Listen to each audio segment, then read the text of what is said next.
makanya diekor di sini biar bisa langsung jadi senjata.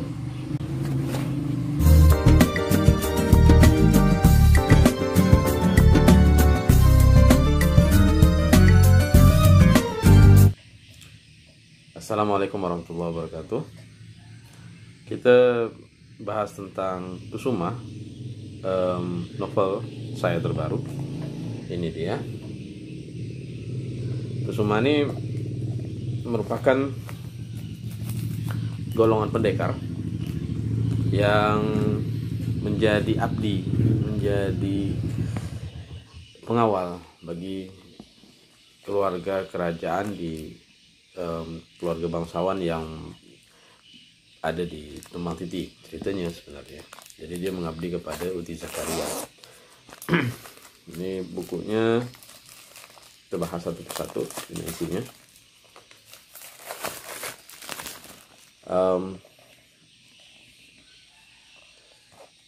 Ini agak serius saya cetaknya. Ini kita cetak dengan spot UV,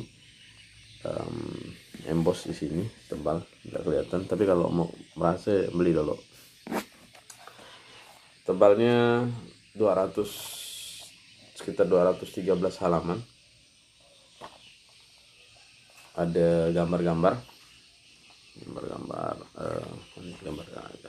ini dibuat oleh Ahmad Husaini, teman saya sama-sama waktu kemarin buat Pawana juga sama-sama dengan Husaini.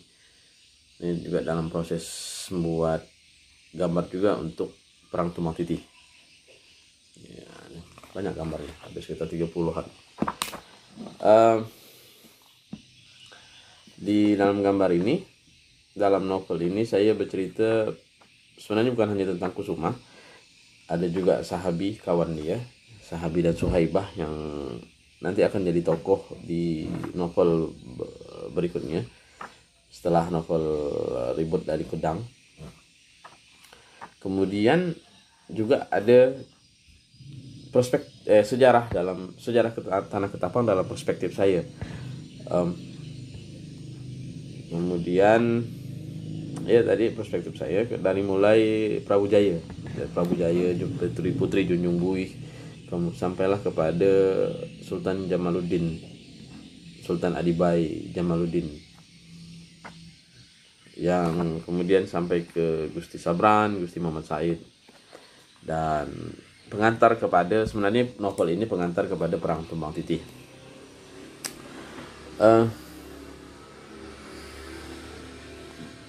Novel ini bangunan basisnya, karena saya kalau setiap menulis harus ada basisnya, ada basis bukunya. Ini basis ceritanya adalah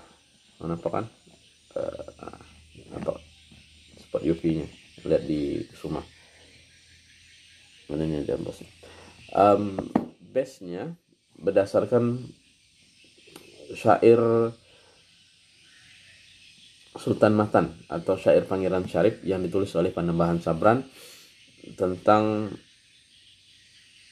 beliau waktu ngurus adiknya Pangeran Muda Ulama atau Gusti Muhammad Said di Pontianak. Gusti Muhammad Said, bapak dari Uti Usman atau Uti Unggal, ditangkap pada tahun 1895.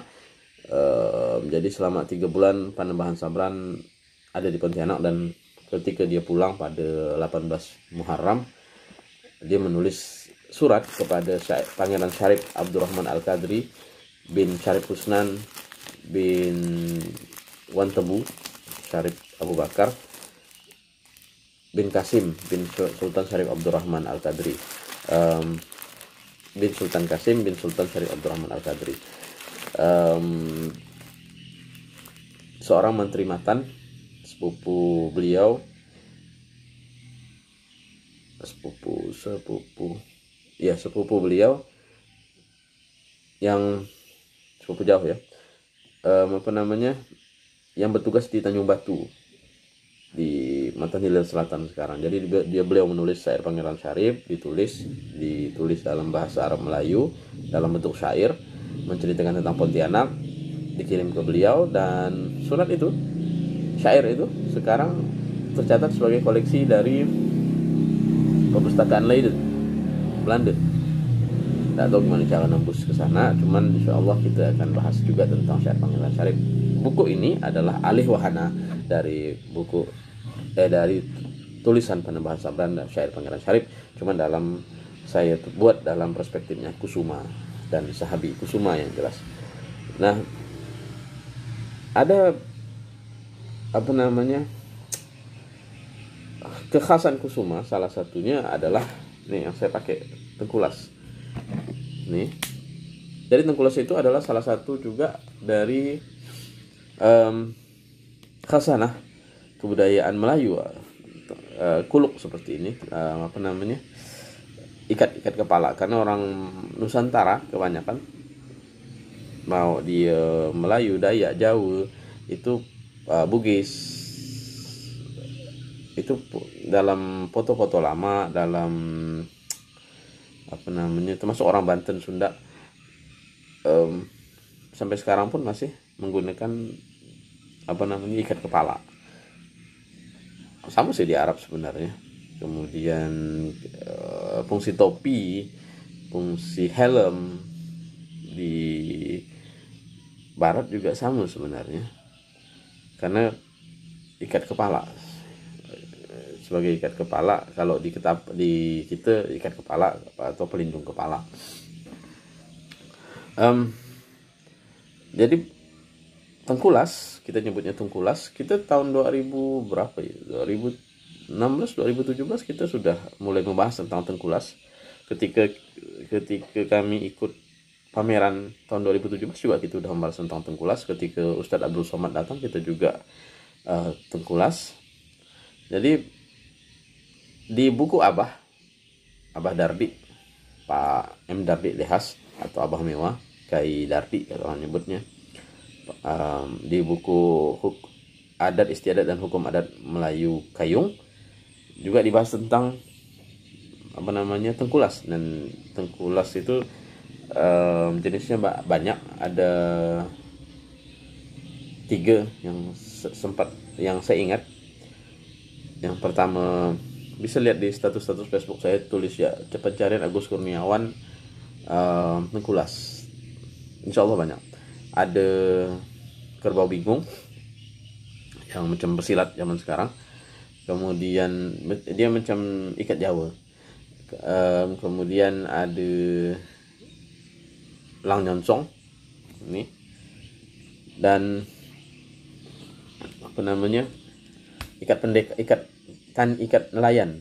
Ikat nelayan tuh lebih sederhana dari ini, tidak terlalu rumit. Cuman kekhasan dari tengkulas Melayu itu, dan saya tulis juga di novel Kusuma, adalah dia menjadi senjata, bisa menjadi senjata. Jadi kalau saya tulis di novel Kusuma ada di ini ya,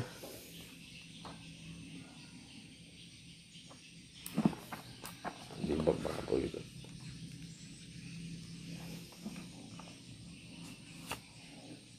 Di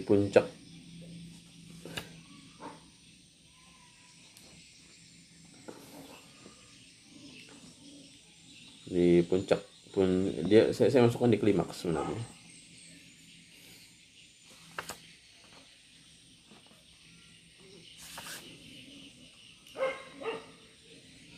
Kusuma meminta semua melepas tengkulasnya. Dia merendam kain penangkal racun asap pemberian Tuk Tala dalam ember. Kain pemberian racun itu kalau dalam bahasa Melayu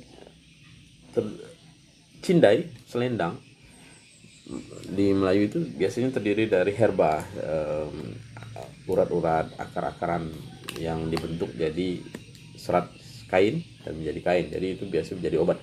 Bisa dilihat di hikayat Hang Tuah, ketika Hang Jebat ditusuk oleh Hang Tuah, dia masih bertahan 3 hari karena mengikat lukanya pakai kain cindai. Jadi ada salah satu untuk antibiotik.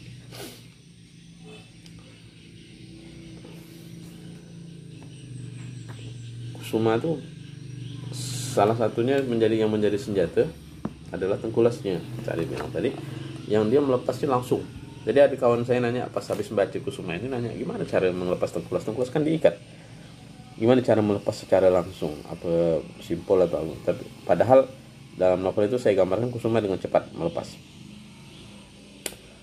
Tengkulas tuh menurut Wanda Mewah, Pak Dardi Dehas dalam bukunya tadi,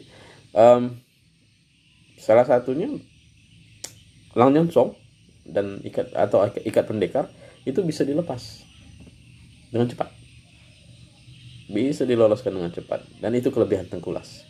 Dia adalah senjata terakhir penangkal keris, senjata terakhir. Kalau udah selepas semua, tinggal apa yang ada di tangan ya.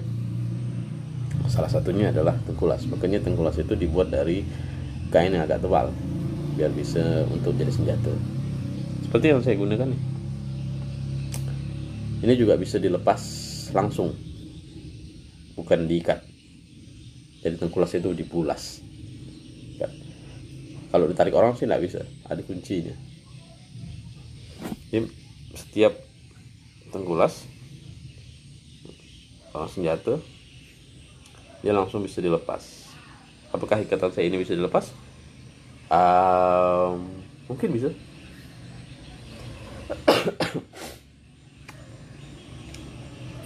Hampir semua Tengkulas, bulas Tengkulas itu bisa dilepas, termasuk ini jadinya.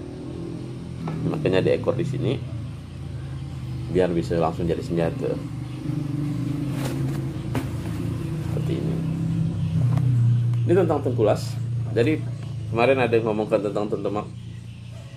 Tentemak itu ngapa pakai tanjak? Enggak, saya bilang tentemak itu tidak pakai tanjak. Tentemak itu pakai Tengkulas. Semua orang Melayu pakai Tengkulas, bisa dari foto-fotonya. Semua orang Melayu payung pakai Tengkulas, karena kalau pakai tanjak songket mahal. Jadi kalau pakai Tengkulas ini murah, bisa jadi pakai kain Jawa atau kain batik sekarang sebetulnya. Bisa juga pakai kain polos, dan foto-fotonya banyak kok. Sampai tahun 51 pun masih pakai Tengkulas. Oke. Cukup sekian saya bahas tentang novel saya. Nanti kita bahas dan kita bacakan novel saya, dan mudah-mudahan dapat waktu, terutama waktu saya, untuk langsung kita bahas dan bedah buku bersama, mudah-mudahan dengan perpustakaan daerah Ketapang. Oke, terima kasih. Assalamualaikum warahmatullahi wabarakatuh.